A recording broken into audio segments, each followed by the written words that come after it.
Bienvenidos todos a este culto dominical. Quiero invitarlos esta mañana a leer conmigo Juan 8:36, que dice: Así que, si el Hijo los libera, ustedes serán verdaderamente libres. Acompáñenme en una oración. Señor Padre amado, gracias por un domingo más, Señor, un domingo en el que podemos escuchar de tu palabra, Señor, y aprender de ella. Señor, te queremos agradecer porque tú nos libraste de la oscuridad. Y sobre todo, Padre, te queremos agradecer porque en ti tenemos puesta nuestra esperanza, Padre. Te pido, por favor, para que tú nos acompañes en el resto del día, Señor, y en el resto de la semana. Quédate con nosotros, te pedimos todo esto en el nombre de tu Hijo Jesús. Amén. Ahora vamos a darle gracias al Señor con esta canción, por habernos dado libertad.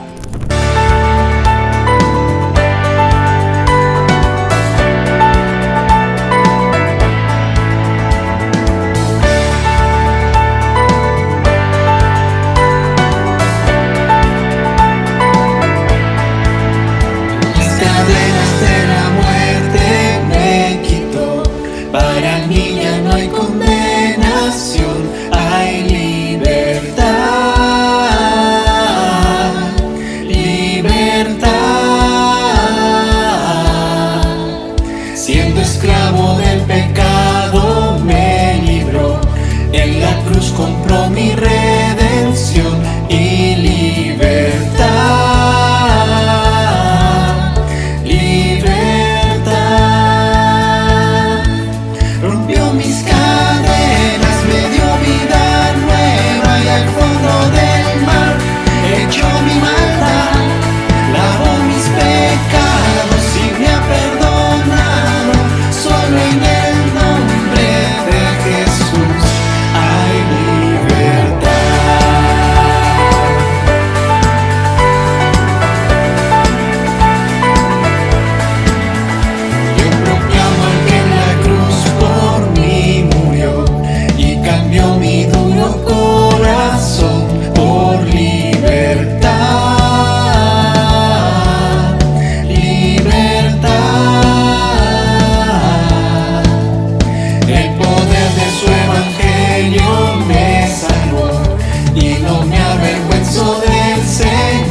Señor con esta canción en la que podemos seguir agradeciéndole por la libertad que nos regaló y por su gracia totalmente inmerecida.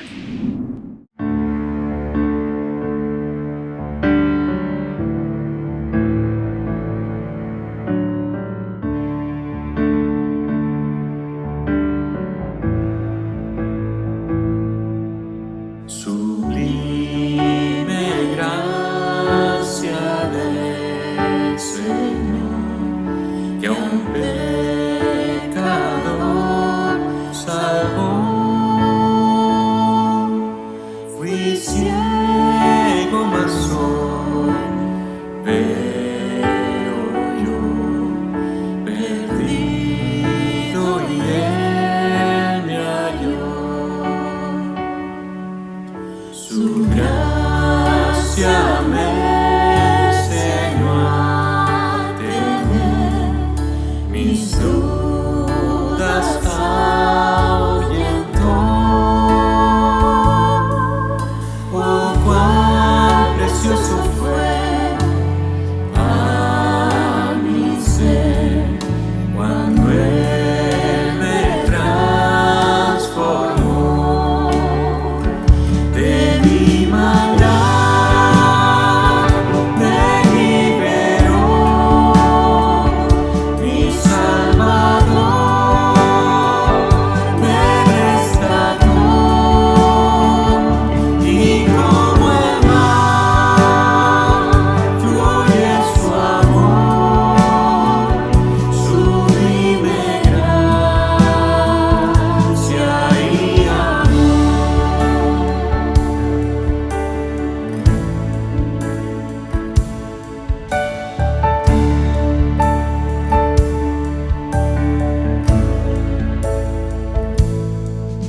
En los peligros su aflicción que yo he tenido aquí, su gracia siempre me libró y me guiará feliz. Y cuando en Sión por siglos mil brillando esté cual sol, yo cantaré por siempre allí su amor que me salvó. De mi maldad me liberó, mi Salvador me rescató,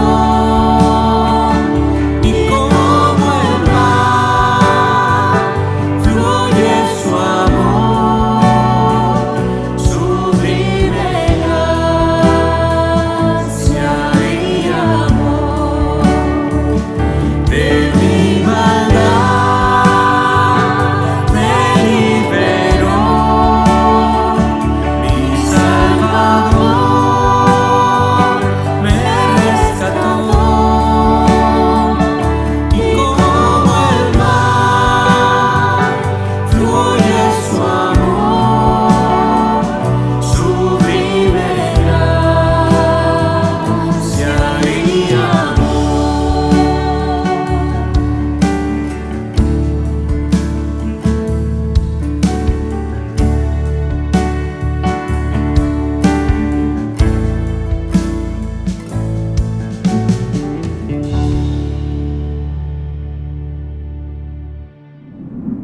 Ahora damos pase al pastor Miguel Luna, quien tendrá el mensaje de la palabra esta mañana. Muy buenos días, hermanos. Antes de tener la meditación en la palabra, por favor, acompáñenme en una oración. Padre Celestial, en esta mañana queremos poner delante de ti a todos nuestros hermanos enfermos y debilitados de salud, aquellos, Señor, que estén en diferentes estados de gravedad o ya en recuperación. los ponemos en tus manos, entre ellos, Señor, a la familia Pacherres, a la familia Aro, a Emilio, a pastores como el pastor Beltrán, el pastor Jaime Campos, y a todos nuestros hermanos que ya están saliendo de estas circunstancias, Señor. Te pedimos que tu mano buena siga extendiéndose sobre estas vidas, estos cuerpos, y envíes desde tu trono de gracia sanidad y salud. Te lo rogamos así, Señor, y así nos unimos espiritualmente con toda la Iglesia en intercesión. Y por todos aquellos aún que no he mencionado en esta mañana y tú conoces en este momento, están atravesando aflicciones no solo de salud, sino también económicas o de otra índole, los ponemos en tus manos y te pedimos que obres en tu sabiduría eterna con cada uno según tu voluntad. Gracias, Señor, bendícenos ahora con esta entrega de tu palabra.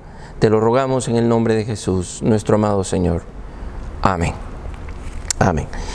Esta mañana continuamos con el segundo sermón de la serie, Así como tratas, serás tratado, basada en el libro de Amós.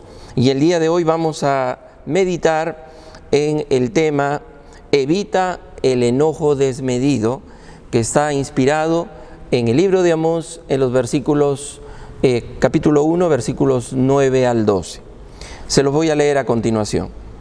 Así dice el Señor: los delitos de Tiro han llegado a su colmo, por tanto no revocaré su castigo, porque le vendieron a Edom poblaciones enteras de cautivos, olvidando así una alianza entre hermanos.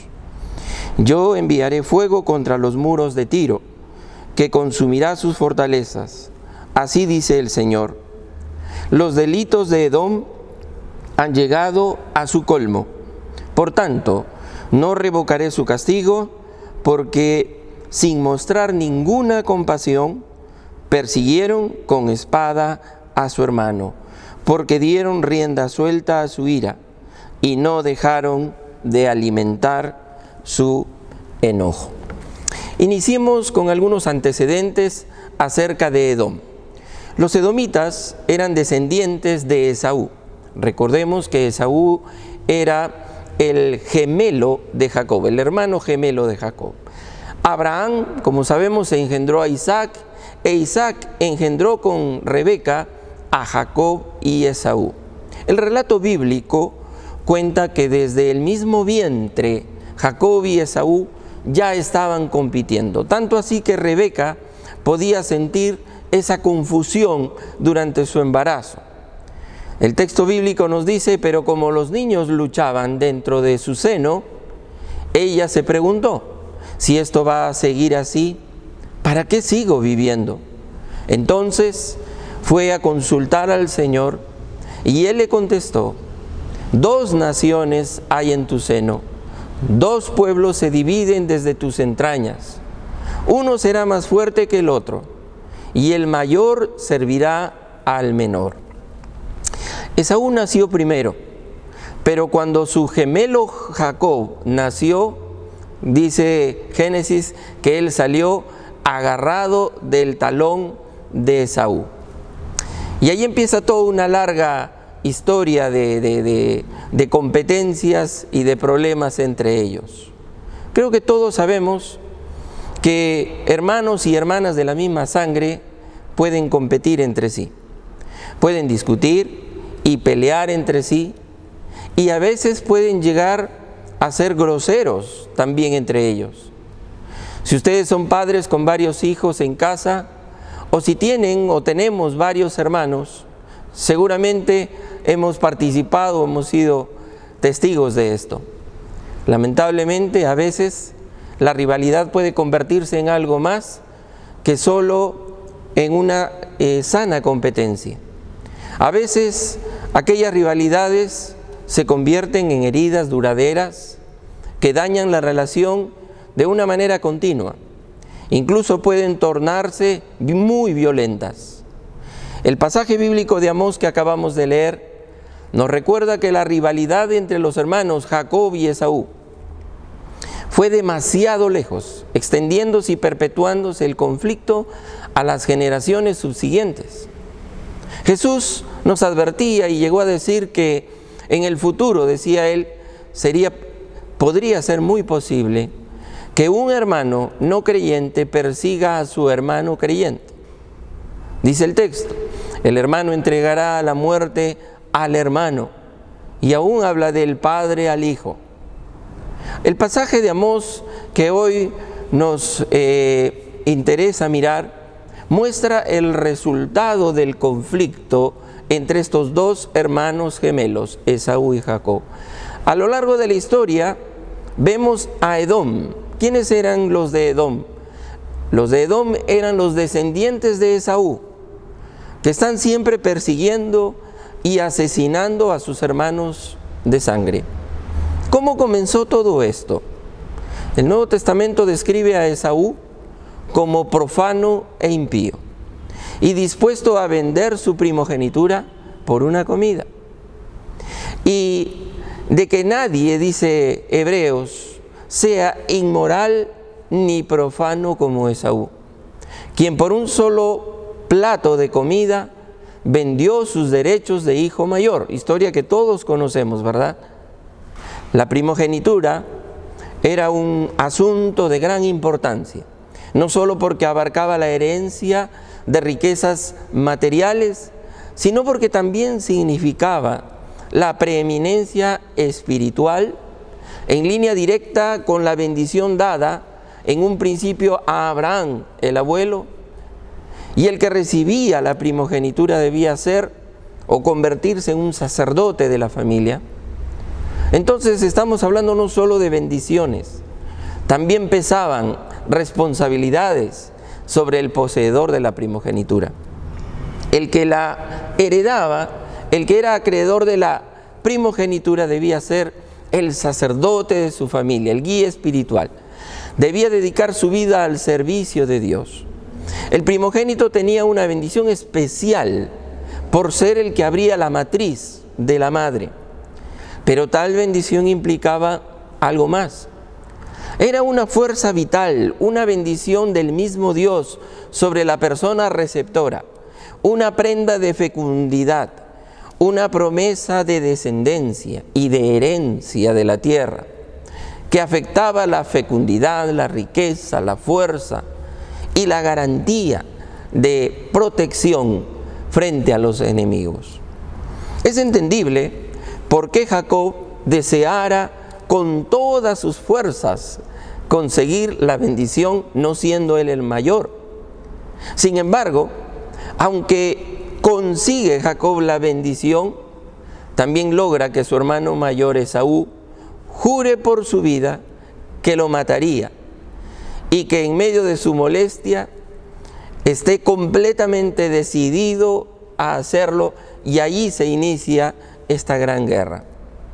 Al abuelo de Jacob, Abraham, Dios se le había aparecido y le había dicho: bendeciré a los que te bendigan, y a los que te maldigan maldeciré, y en ti serán benditas todas las familias de la tierra. Por la narrativa bíblica se sabe de que la descendencia de Abraham, a través de ella vendría el Mesías. Y esto significaba que con cada generación que vendría, un hijo sería el portador de esta semilla, un hijo a quien Dios bendeciría, con quien Dios caminaría y quien pasaría la fe a la siguiente generación. Pero Esaú, la realidad es que Esaú no amaba la devoción.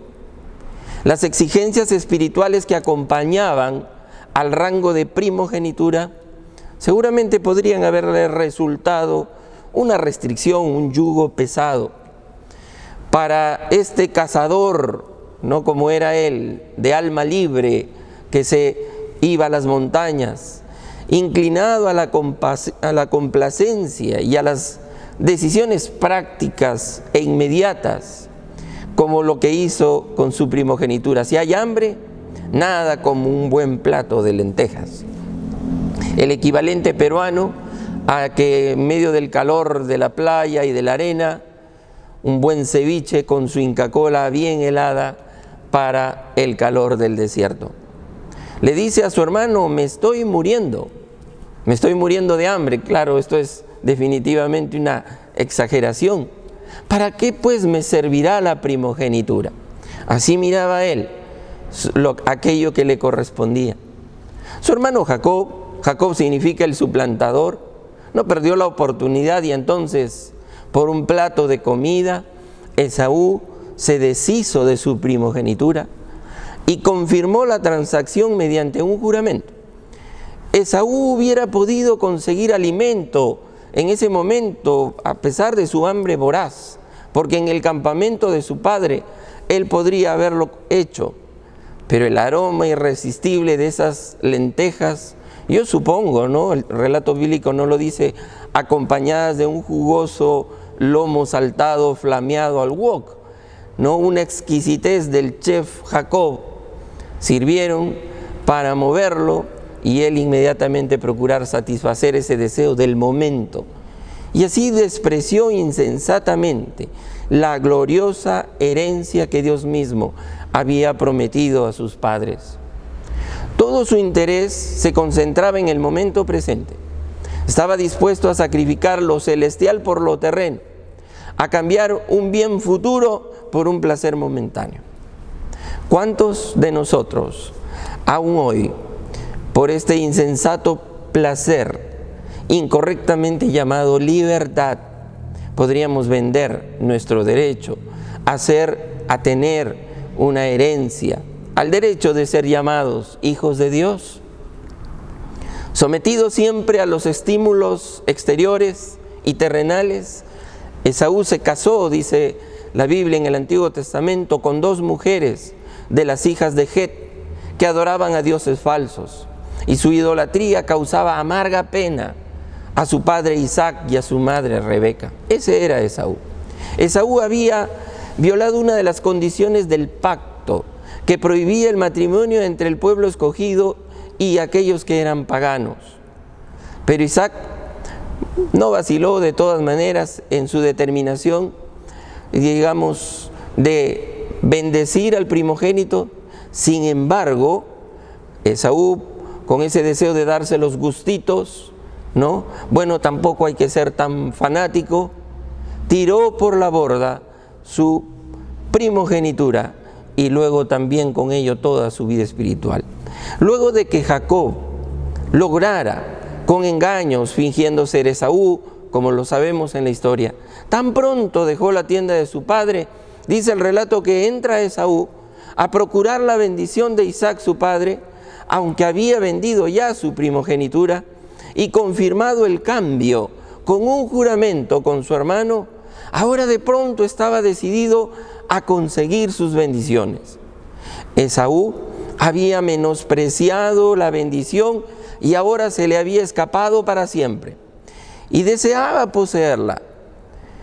Se despertó toda la fuerza de su naturaleza impetuosa y apasionada, que era la que le caracterizaba, y se llenó de dolor y de ira terribles. Esaú no quedaba aquí privado del derecho de buscar a Dios, la gracia de Dios, mediante el arrepentimiento. Pero su dolor no provenía de estar convencido de haber pecado, con todo lo que ya les he explicado. No deseaba reconciliarse con Dios. Se entristecía por los resultados de su pecado, pero no por el pecado mismo. Eso a veces nos sucede. Nos entristecemos por los resultados de nuestros pecados, pero no por el pecado mismo que hemos cometido. A causa de su indiferencia hacia las bendiciones y requerimientos divinos. La Escritura, por eso, lo hemos dicho ya, llama a Esaú profano. Multitudes viven en el momento presente sin preocuparse del futuro, como Esaú. Exclaman en palabras del apóstol Pablo: comamos y bebamos, porque mañana moriremos. En cierto modo, ese es el pensamiento que subyace a las fiestas COVID-19. Seguro. Como reza el dicho, si me muero, bueno, por último, nadie me quita lo bailado. Hay varias preocupaciones en lo que nos relata Amós respecto de Edom. Y la primera es que Esaú y Edom, como nación descendiente de Esaú, dice el texto de Amós que acabamos de leer, persiguió a su hermano con la espada. No se trata solo de que Edom está en guerra, como podría estarlo cualquier nación, sino que está en guerra con su propio hermano, guerra constante. Y también se menciona cómo Edom había adquirido a israelitas como esclavos de los filisteos y de los fenicios. Lo dice Amós. La historia es realmente, el registro bíblico es un registro continuo de diversos conflictos entre las dos naciones, Edom e Israel. Por ejemplo, las batallas con ellos del rey Saúl en 1 Samuel 14. También en el tiempo de David, que están registradas en 2 Samuel 8. O con Salomón en el libro de los Reyes. También con Joram, con Amasías, con Uzías. Todos ellos tuvieron conflictos con Edom. Sin embargo, encontramos en el libro de Deuteronomio algo muy útil aquí. De hecho, escuchar lo que Dios les dijo a los israelitas cuando estaban a punto de llegar finalmente a la tierra prometida. Después del éxodo de Egipto, Dios les había dicho claramente a los israelitas, dice así el texto, y manda al pueblo diciendo, pasando vosotros por el territorio de vuestros hermanos, los hijos de Esaú, o sea Edom, que habitan en Seir, ellos tendrán miedo de vosotros, mas vosotros guardaos mucho. No os metáis con ellos, porque no os daré de su tierra ni aun lo que cubre la planta de un pie, porque yo he dado por heredad a Esaú el monte de Seir. Fíjense, Dios había dicho, no tengan problemas con ellos, a los israelitas. Dios le había dicho a Israel también, no aborrecerás al edomita, al de Edom, porque es tu hermano. Dios le recuerda su hermandad con los edomitas y le dice que se cuide de ello. Esto nos lleva a lo que dice Amós contra Edom en el versículo 11 que hemos leído. Describe su pecado de esta manera, porque persiguió a espada a su hermano y violó todo afecto natural, y en su furor le ha robado siempre y perpetuamente ha guardado rencor. En segundo lugar, no solamente se enfrentó a su hermano, sino que dice el texto que no mostró compasión. El texto se analiza más profundamente. Aquí se analiza el corazón de la nación de Edom, que proviene de Saúl. Cuando dice que no tuvo piedad, se desentendieron de toda piedad con su hermano Israel. Piedad aquí es la palabra hebrea que también se utiliza para decir misericordia o compasión. Piedad, misericordia, compasión. Esto es algo por lo que Dios es conocido en las Escrituras. Dios es un Dios de piedad, de misericordia, de compasión. Por otro lado, esto es algo que los seres humanos, nosotros siempre tenemos problemas en mostrar. Al rey David, cuando por ejemplo se le da la opción de ser castigado por su pecado, eligió que su juicio viniera directamente del Señor, en vez de a través de los hombres.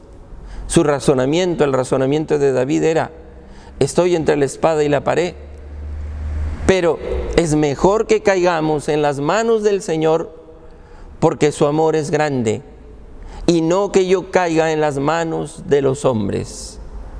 Dios es un Dios de gran piedad, misericordia y compasión. Los hombres a menudo no la poseemos. Evidentemente, los edomitas fueron un ejemplo de tal falta de piedad y de compasión. En tercer lugar, dieron rienda suelta, dice Amós, a la ira. Y aborreció Esaú a Jacob y dijo en su corazón: llegarán los días de luto de mi padre y yo mataré a mi hermano Jacob. Ahí empezó todo. Él había planificado que cuando empiece el luto de su padre, lo mataría. Se comprometió en ese propósito. La autoestima de Esaú quedó, debido a esta pérdida de la primogenitura, por su propia culpa, afectada. Y nos muestra que muchas de nuestras furias internas justamente nos vienen por la vía de que creemos haber perdido algo, que nos han arrebatado algo. La herida entonces se mantiene abierta en nuestro corazón. Permítanme ilustrarle de esta manera esto que estamos tratando de compartir, con una situación anecdótica y histórica. La anécdota del cabo Reinaldo Nonone con el presidente Odría en la Lima de los 50. Bueno, un servidor es seguidor de una página, y creo que de otras más, en Facebook, de fotos antiguas, porque me encantan las fotos antiguas de la Lima antigua o del Perú antiguo. Y se narra de este cabo que en esa Lima que había sido, digamos, de los años 50, aparece este personaje que se hizo famoso. Hablamos del cabo Reinaldo Nonone Vivanco, un policía de tránsito que con su amabilidad y buenos modales se ganó el respeto de toda la ciudadanía. Para el cabo Reinaldo Nonone no existían privilegios para nadie. Tanto es así que un día, cuenta la historia, que un domingo, por costumbre en el centro de la ciudad de Lima, el tránsito vehicular en los 50, el año 52, era prácticamente inexistente. Resulta que el entonces presidente de la República, don Manuel Odría, en circunstancias en que circulaba con dirección a Palacio de Gobierno, en su automóvil, conducido por su chofer, este último, el chofer, decidió ingresar por el Jirón Conde de Superunda en sentido contrario. Cuando al llegar a la esquina con el Jirón Camaná, este se encontró con la figura del cabo Nonone, que sin más lo detuvo, le hizo el alto y a la vez que le indicó enérgicamente con sus largos brazos que cambiara de dirección. El chofer descendió indignado del vehículo, que dicho sea de paso estaba solo y sin comitiva, y le dijo: oiga, es el presidente de la República, así que quítese de en medio y déjennos pasar. Al parecer, esto de creer que un presidente siempre se merece algunos privilegios por encima de la población ha sido una constante histórica. Pero el cabo Nonone contestó: si es el presidente de la República, debería dar el ejemplo. Y en lo que a mí respecta, por acá no va a pasar, porque las normas se han hecho para cumplirlas. Y ese es mi deber como policía. Dicho esto, don Manuel Odría descendió del automóvil para estrecharle la mano y felicitarlo. Desde aquel entonces, cada vez que don Manuel Odría pasaba por algún lugar en que se encontraba de servicio el cabo Nonone, bajaba de su vehículo para estrecharle la mano. Y esto, por increíble que parezca, así se supo y se ha narrado siempre. Otra anécdota que pinta de cuerpo entero al cabo Nonone es que un día también un hombre con alteraciones mentales quería cruzar la Plaza San Martín. Y al ver al cabo Nonone le dice, este señor con problemas mentales: por favor, pare el tránsito para cruzar, porque yo soy el presidente de la República. Y el cabo paró el tránsito y con un ademán le señaló con el brazo extendido que cruce, diciéndole: cruce por favor, señor presidente. Bueno, esta es una historia sacada de aquella Lima aún bañada de civismo y respeto, una historia real, pero nos damos cuenta que dependiendo mucho de nuestra circunstancia de autoestima, a veces reaccionamos furiosamente. Los que se llenan de ira por lo general son aquellos que tienen la autoestima en carne viva, y cualquier cosa que la altere será vista como una afrenta. El texto de Amós continúa tratando con el corazón de Edom. Podemos recordar todas las razones históricas del por qué podría estar Edom molesto con Israel. Si hablásemos con Edom acerca del por qué se enojaron con Israel, seguro que podrían proveernos de inmediato una larga lista de causas, pero no trataron su enojo en la manera correcta. Ellos desataron violencia en contra de sus hermanos, arrastraban una ofensa. No dejaron, una cuarta característica, dice que no dejaron de alimentar su enojo, de atizarlo. Notemos cómo el texto está poniendo énfasis en el hecho de que Edom mantuvo el enojo.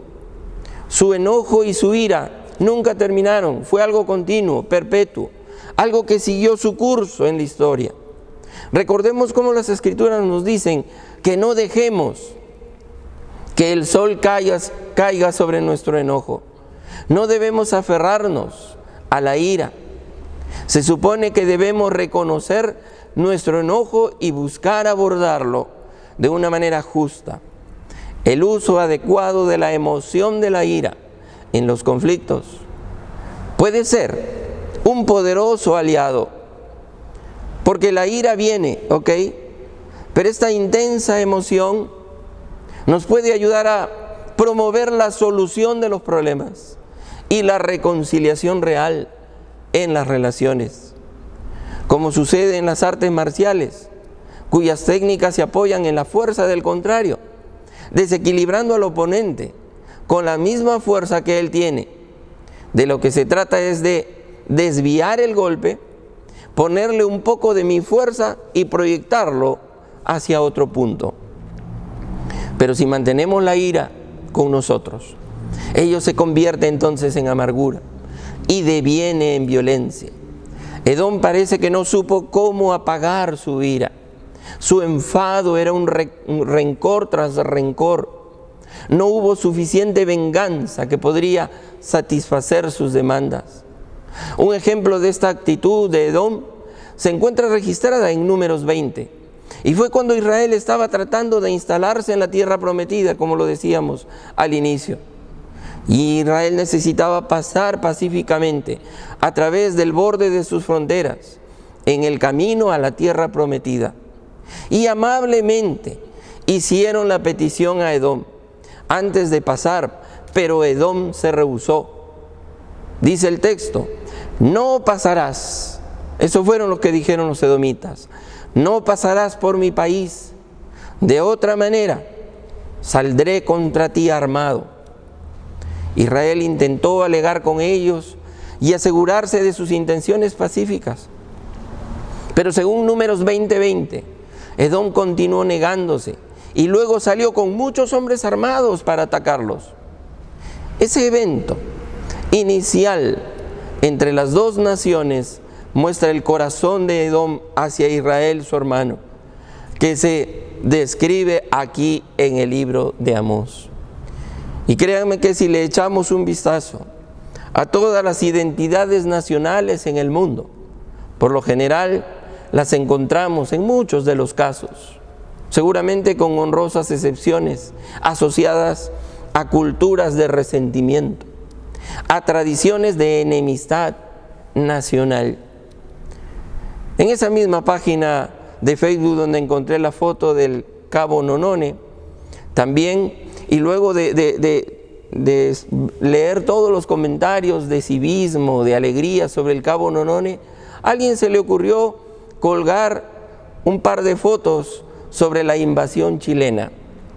Y mientras la primera foto tiene comentarios muy lindos, de deseos de retorno al civismo de los 50, como decían algunos allí, cuando alguien subió las fotos de la invasión chilena por la guerra del Pacífico aquí en Lima, entonces de pronto inmediatamente se llenó el Facebook allí ese momento de comentarios que por aquí no puedo reproducir.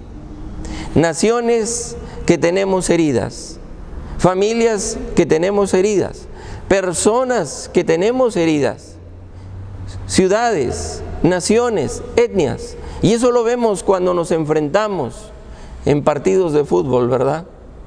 Esaú guardó su rencor contra Jacob por haberlo suplantado 2 veces, es decir, privándolo primero de la primogenitura, como decía Esaú, y luego de la bendición con su padre, sin reconocer su responsabilidad. En cada caso, Edom escogió el día de la calamidad de Israel a lo largo de la historia para expresar su rencor. Y este es el punto de delito de Edom, tratado en Abdías, capítulo 1, versículos 10 al 13. Por la injuria a tu hermano Jacob, dice Abdías, te cubrirá vergüenza y serás cortado para siempre. El día que estando tú delante, llevaban extraños cautivos su ejército, y extraños entraban por sus puertas y echaban suerte sobre Jerusalén. Tú también eras como uno de ellos, pues no debiste tú haber estado mirando en el día de tu hermano, en el día de su infortunio. No debiste haberte alegrado de los hijos de Judá en el día en que se perdieron, ni debiste haberte jactado en el día de la angustia. No debiste haber entrado por la puerta de mi pueblo en el día de su quebrantamiento. No debiste haber mirado su mal en el día de su quebranto, ni haber echado mano a sus bienes en el día de su calamidad. Que es una actitud que generalmente tomamos. Nos alegra, ¿no?, el fracaso, el quebrantamiento de aquel que hemos considerado o ya determinado nuestro enemigo.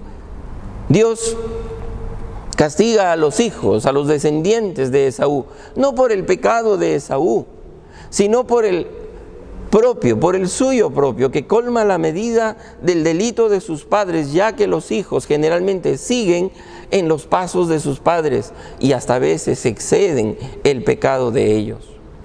En quinto lugar, se enfrentaron, dice, a la justicia de Dios. En estas profecías contra los extranjeros, además de las pronunciadas contra Israel y Judá, Jehová se presenta, aquí si usted lee con detenimiento en Amós, se presenta el Señor como defensor de los oprimidos. Él no es solamente el Dios de Israel y de Judá, es el Dios de todas las naciones, y las personas de cada nación tendrán que rendirse y rendir cuentas de sus vidas. Aquí se habla algo contra Tiro por violar el pacto entre hermanos. El pecado de los fenicios, habitantes de Tiro, era el no respetar los compromisos oficiales con los hebreos.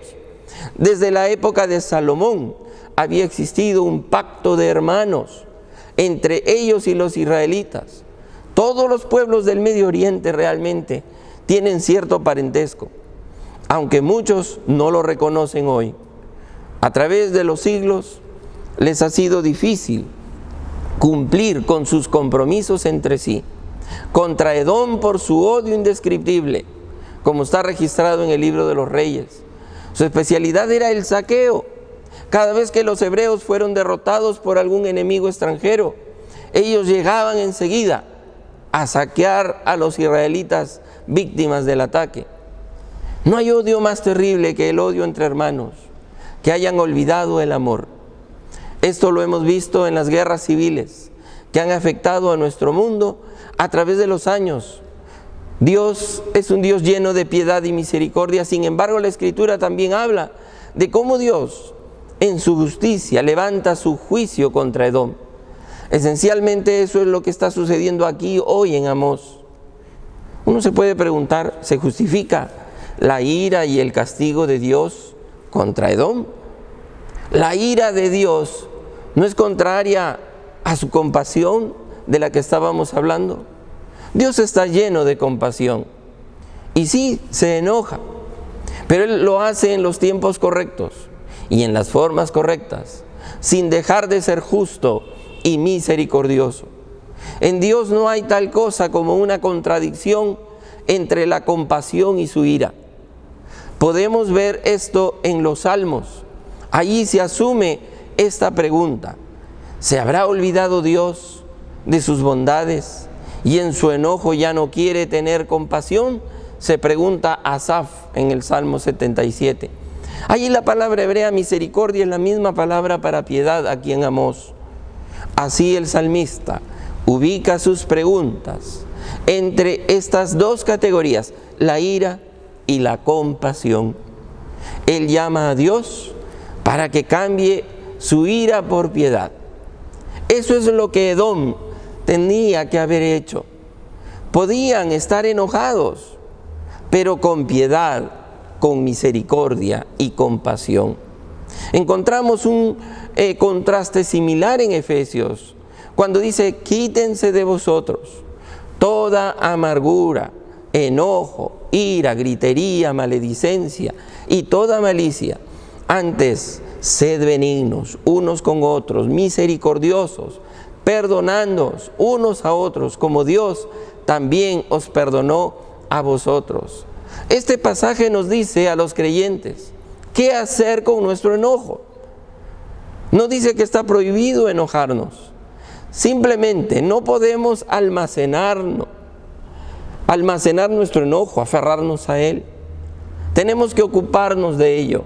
Obviamente, tratar con ello a menudo implica trabajar a través de principios bíblicos de reconciliación con quienes tengamos problemas. Pero mucho de ello implicará reemplazar el enojo con piedad, mostrando misericordia para perdonar a los demás. ¿Por qué debemos hacerlo? Nos dice allí una razón, y la razón fundamental: porque Dios nos perdonó en Cristo. Recordemos cómo Él se refirió a sus discípulos como hermanos. Y Él declara: he aquí mi madre y mis hermanos. Ahí están.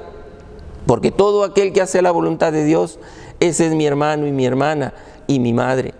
Y sin embargo sabemos que no hemos tratado a nuestro hermano Jesús mayor correctamente. De hecho, ninguno de nosotros hemos hecho la voluntad de Dios perfectamente.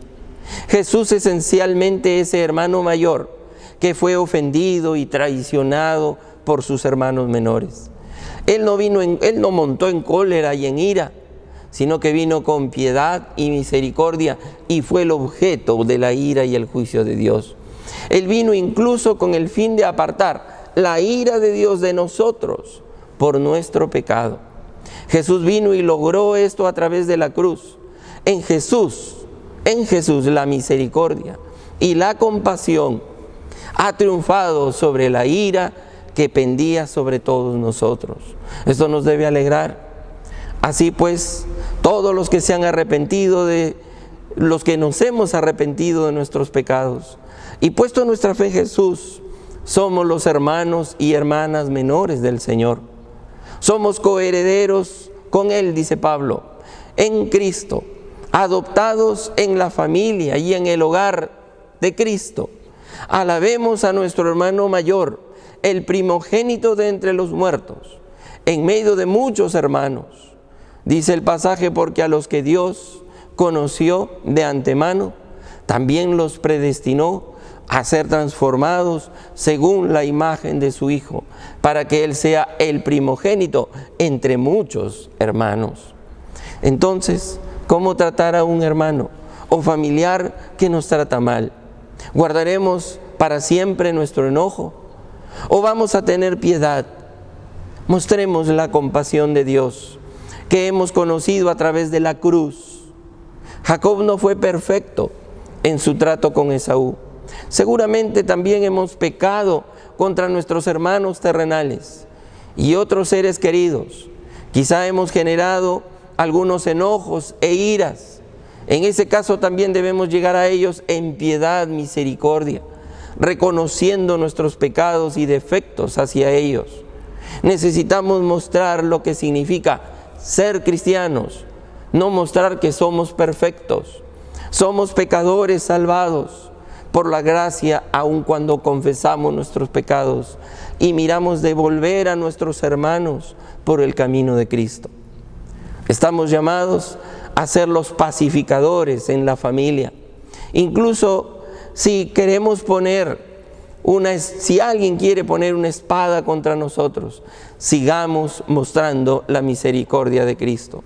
Entonces, ¿tenemos derecho a enojarnos? Sí, pero por lo general en nosotros se trata de algo que siempre nos hace salir fuera de control.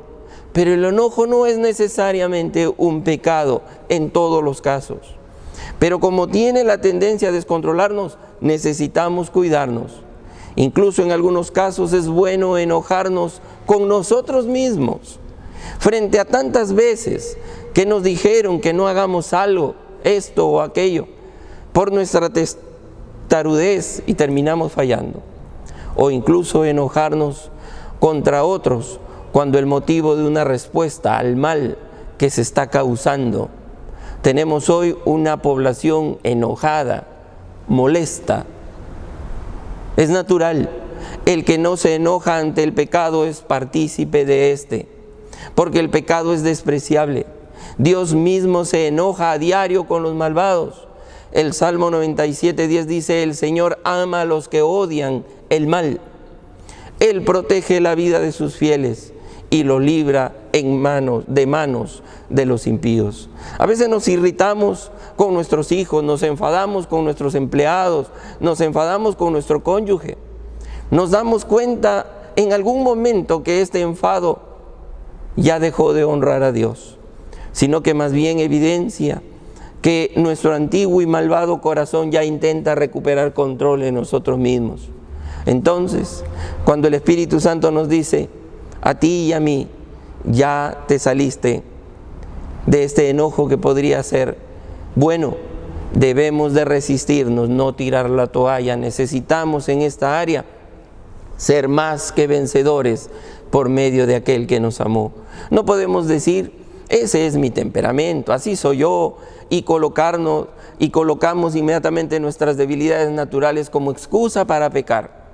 En algún momento tenemos que acudir a la cruz para que Cristo crucifique allí nuestro temperamento y renueve en nosotros la amabilidad, la humildad, reflejando su imagen.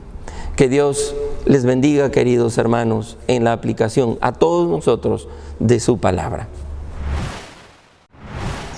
Hola Iglesia, gracias Pastor Miguel por exponer la palabra en esta mañana. Me gustaría invitarte ahora a tener un tiempo de oración por las ofrendas y pedirle al Señor que Él siga siendo fiel en su provisión para con nosotros. Acompáñame en unas palabras de oración. Dios bueno, gracias por tu fidelidad, Señor, en nuestras vidas, a pesar de que nosotros no lo somos. Y te pedimos, Señor, que tú sigas siendo fiel con nosotros, que nos des tu provisión, que permitas que podamos seguir sosteniéndonos y en nuestras familias, y que sea tu gracia, Señor, siempre sobre nosotros. Te pedimos, Señor, también por aquellos que en este tiempo de cuarentena han tenido que enfrentar situación económica difícil, para que tú, Señor, les abras puertas, para que tú los ayudes y permita, Señor, que realmente no falte pan en su mesa. Te damos gracias, Señor, por esta mañana y por la exposición de tu palabra que siempre nos vivifica. En el nombre de Jesús. Amén. Ahora, Iglesia, queremos compartir contigo un anuncio importante para esta semana. A todos los alumnos del SEBAP, Seminario Bíblico Alianza del Perú, les contamos que este primer semestre del año estaremos dictando 3 cursos: Planificación Estratégica, Teología Sistemática 1 y Epístola a los Corintios. Tendremos diferentes horarios y las inscripciones estarán abiertas hasta el 2 de marzo. Más información sobre el proceso de matrícula con Tula Loyola escribiendo al WhatsApp que está en pantalla. Y ahora sí, Iglesia, los dejamos con la parte final de nuestro programa. Muchas gracias, Pastor, por los anuncios. Ahora terminamos esta mañana de oración con una última canción en la que podemos decirle al Señor: Padre, a ti será mi alabanza, hoy y siempre. Al que me ciñe de poder, aquel que mi victoria es, solo a Él alabaré, solo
solo